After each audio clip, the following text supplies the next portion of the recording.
Alright ladies and gentlemen, so we are back again with another video, and if you're watching this, you have probably struggled in the past or currently to find whales on OnlyFans. Now here is the no bullshit guide on how to actually not find them, but actually create them into being spenders. Now, there is no secret formula, there's literally no magic into finding these people or creating them. It's just simple systems that most agencies cope about not doing. Now, I'm sure you've seen time and time again, maybe yourself, if you're a model, you've thought, oh, these guys are broke, they don't have any money to spend. Or if you're a model watching this from an agency, you're thinking, oh, these fans are broke, they're not gonna spend, you know, where that just isn't the case anymore. If someone is coming onto the OnlyFans platform, more than likely they're gonna spend. Yes, there is time wasters on the platform, but most of the time, and the majority of the time, they have come there to spend and enjoy the experience that is OnlyFans. Now, as I spoke about it roughly, the problem isn't actually the fans, it is the systems that you lack, and the systems and methods I'm going to teach you in this video are what,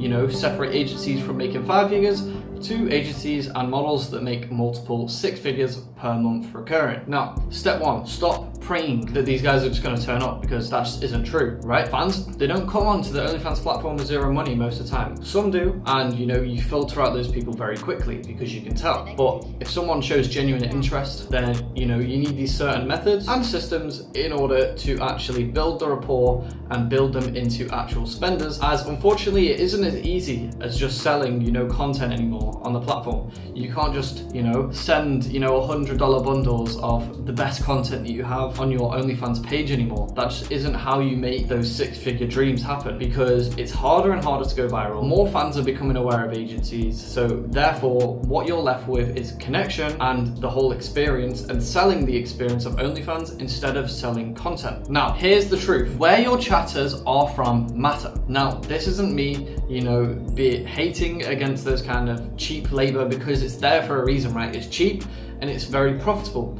But if you're hiring from, you know, these countries like Philippines, Nigeria, where most agencies go to because it's cheap and easy to get, then that is why you're going to get this lazy chatting. In the past, we've tested with Philippines, we've tested with Nigeria, and yes, they are cheap, they don't cost a lot, and they're relatively easy to find because there's a lot of people trying to find a job in this market from those countries. But the cultural gap is massive. The sales instinct just isn't there. The conversations, the fan, they can just tell that it isn't the actual model that's speaking to, because more of the time your model is going to be from a first world country, UK, US, or you're going to be selling that they're from there, right? And these spenders, they're from those first world countries. So, you know, they have that cultural, you know, instinct. They're not dumb, they're smart. If they got money, most of the time they're smart. And these spenders are smart. And you've got to realize they're going to be able to filter out that cheap, easy labor very quickly and understand who is an agency, and you know, we're selling our best here of who is the model, right? Because if you have this cheap labor, they're going to instantly go to another model where they have a better experience, and it just isn't as lazy. When fans are asking if the model is even real, well, that just isn't normal, right? That only happens when chatters are terrible and they're lazy and they just lack, you know, those basic kind of things that make the fan sure. If you slip up once, then the fan is going to be instantly turned off and think, okay, this is an agency, I'm not going to spend with this model, because that is real and true, and that is what happens. Now, yes, of course, it does cost more, and if you are a newer agency, I probably wouldn't recommend doing this. But if you are a model who is looking to actually scale your page, or if you're an agency who is looking to actually scale to this, you know, 6-figure monthly recurring revenue, then you simply have to move on to more expensive labor and real salespeople. Now, step 3, we hire salespeople and not button clickers. This is where most agencies completely miss the point. They hire chatters, people who can type and reply. You know, that's basically an AI, right? You're not using any actual psychological sales techniques or anything like that. What you need on your page is salespeople. Now, there's a reason when you're trying to buy stuff from, you know, top firms on sales, you're not talking to some Indian guy. That is the chat support team. That is not sales, because sales is key to a business. You can get as much marketing and as much people as you want, but if your sales filter or sales is lacking, then you might as well not have the marketing there in the first place. The difference here is that these people, they understand the cultural thing. They understand objection handling, because these vendors, they're not easy to get. They're harder. You have to chase them. You have to do different things to order to get them to spend. You have to prove that you're the model. You have to objection handle in ways where, you know, I want to say this third world labor may not be able to think in those sort of cases. Now, we definitely overspend on chatters here at Covalent, but our results results show time and time again that we are the best, because we hire from these first world countries where you cannot beat them in any way, shape or form, because they understand the spenders to a T. They understand sales psychology, and that is why they are able to do this. Now, if you are hiring on what is the cheapest and easiest, then obviously you're going to get the cheapest and easiest results. But when you're hiring expensive and talented people, then that is where you're going to get these ridiculous results, right? Because if you're doing the same as everyone else, where 99% of agencies in the space use this cheaper labor, you're going to get the same results as everyone else. Where everyone else is struggling, we are thriving. Now, step 4, simply stop worshipping mass messages like they are the whole thing that pull in fans, right? Because that just isn't the case anymore. We have new technology on this platform for different CRMs on there, like for example, Inflow. Literally sending them out and hoping for the best is not strategy, as most people think. Sending a mass DM every hour is a strategy, right? That isn't just strategy, that's a lottery ticket in hoping that someone actually might reply or spend from that mass DM. Right? That's sending out random lottery tickets and trying to get it. Well, obviously that just isn't the case. You need strategy and you need tracking. Now, here is what actually works. Now, using smart lists, our chatters message fans one by one. Now, they're obviously going to filter it by how much they've spent, because they're going to see the buying power of the fan. They're going to message people that are online because they give them the highest chance of replying. And you can do this on different things. When the fan is usually online, you can drop them a message. You need to track things like their activity level, their response history, their spending pattern, and the time of day where they are from. All these things matter, and you need to take all these things into account in order to be actually connecting with these fans and strategically planning for the best time possible to get the money out of them. Because a real human, you know, we're talking organic reactions here, are going to understand when someone is busy. They might not message them as much or spam them up when they're not replying, because that just isn't what a normal person does. The whole point of this is we want to sell it organically. We don't want them to think we're an agency. We want to think that we're a real model and a real human, right? Not a chat support agent here or some Filipino support agent, because that is just not what we want to sell here. And you're not going to be able to get, you know, multiple six figures out of fans consistently, because that is possible on this platform. There are people with a lot of money in this world that will definitely spend, but they're definitely not going to be spending on some Filipino, that is for sure. Step 5, and this is something that we literally swear by, and this is tracking effort and not excuses, right? You know, you can give all the excuses in the book, but statistics matter. Why? Because we literally see everything and track everything.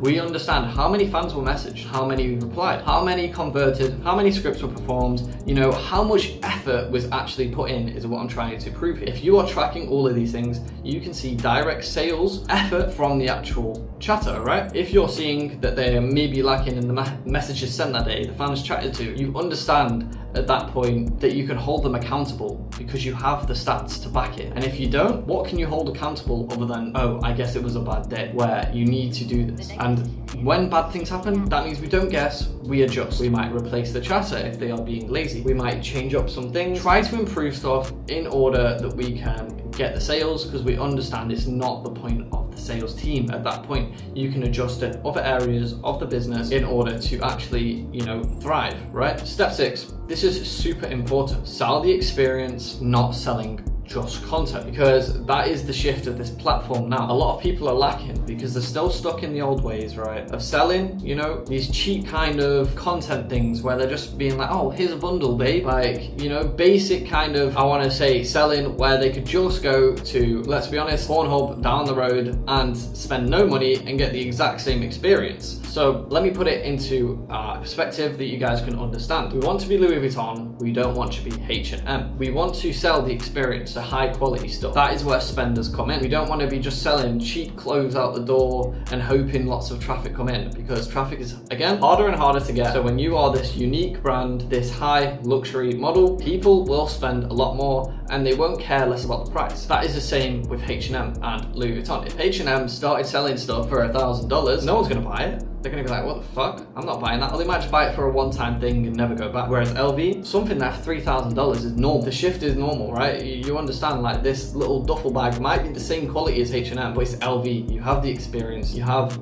I guess, the brand there, where you've got this luxury thing. So you don't mind spending thousands of % extra because you're getting the experience and you're getting what you want. You're spending your money correctly instead of just buying cheap stuff and it has, you know, no feeling. For example, most agencies chat like this. Hey babe, want to buy my new video? It's 10 minutes, send me $10. That's just like a chatbot. Any chatbot can do that. You can literally send that as a mass message. Whereas when you hire salespeople, they are funneling them through this system, building rapport, and then building on that so that they spend a lot and they care less about the content and more about the actual experience with the model, which means they care less about prices and more about just spending on the model and enjoying the time with her. Now, doing this will do a simple thing of living in their head rent-free. This is the final piece to the puzzle. The thing that separates good from great, right? You are not a product, you are not just content. You are positioned as a high-end prestigious model. We don't sell videos, we sell, you know, lying next to her, chilling on a balcony, shower moments, you know, these little moments together where they're caring less about, oh, this shower video is shit. It doesn't matter at that point. They're probably, most of the time, not even watching the videos. They're just enjoying typing back to the model, spending on her, making it feel like they're building this organic connection, even though obviously it's just OnlyFans, but that is what the sales team is there for. They understand organic, real life experiences, and that is why they build this way with the actual fans. So yeah, again, to reiterate, fans don't obsess over prices, they obsess over images we create in their mind and experiences with the model. When a fan is at work,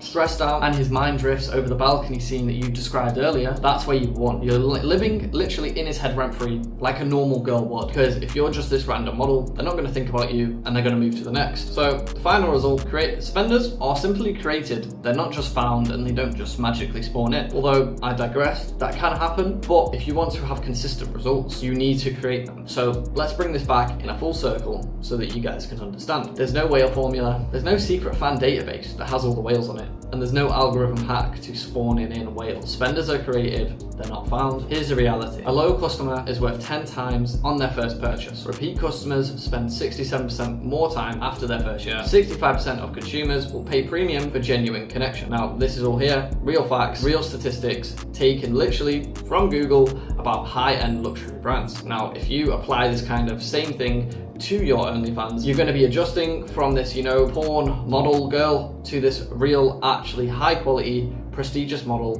where fans just spend to create a connection with. Now, if this made you think and made you realize that what you're doing is wrong, good. That means you're one step closer to fixing the system if you understood all this. Now, if you are also interested in a chatting agency and skipping this whole process, figuring out all this sort of thing, or if you're interested in a normal agency, this goes out to both models and also agencies. We offer both services here. So we offer chatting agency for agencies. This is where we'll just do the chatting for them and they do all the marketing side. Because, you know, there is two massive sides of the puzzle. And also models who are actually looking to implement the systems that we have and I teach on here, which I don't share everything, of course, on here, but I do share some key points that I think would be good. Then also drop me a message on my Instagram handle, OFMCEO, and I will get a reply to you ASAP. So yeah, like, subscribe, all that bullshit, and stop blaming fans. They're not the problem, your sales team is.